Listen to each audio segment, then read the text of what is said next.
Hello, good morning. আজকে অনেক দিন পর আবার ওয়ার্কআউট সেশন জয়েন করলাম। আর এই যে সকালবেলা উঠে ফ্রেশ নিয়ে নিয়েছি, তারপরে কিন্তু চলে গেলাম দোকানে পুজো দিয়ে নিয়েই তারপরেই আমার যা কাজ ছিল করে আমি শেকটাও খেয়ে নিলাম, মানে ব্রেকফাস্টটা। তারপরে আজকে যেহেতু অক্ষয় তৃতীয়া ছিল, তার জন্য পাশের দোকানে পুজো হয়েছে, প্রসাদও দিয়ে গেল।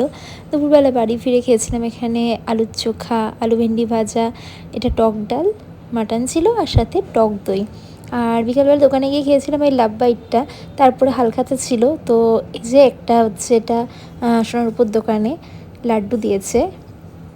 তো তারপরে আবার গেছিলাম সন্ধ্যাবেলা মেলায়।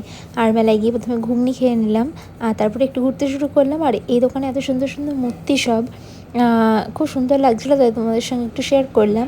এরপরে গেলাম এই হ্যান্ডমেড জুয়েলারি দোকানটা। এটা তো পুরো একদম চোখ ফেরানোই যায় না, প্রতি বছরই এই জায়গাতেই বসে কিছু না কিছু নিই আমি। আর এই যে দেখো এই ধরনের ডিজাইন ছিল সুন্দর সুন্দর। তারপরে এই স্টলটাও খুব ভালো, এখান থেকেও আমি 350 দিয়ে একটা চেন নিয়েছি। আর তারপরে মা এই সোনাঝুরির কালেকশান থেকে একটা ব্লাউজ নিয়েছে। এরপরে খেলাম আমরা পাপড়ি চাট, এটা বিগ বাজারে।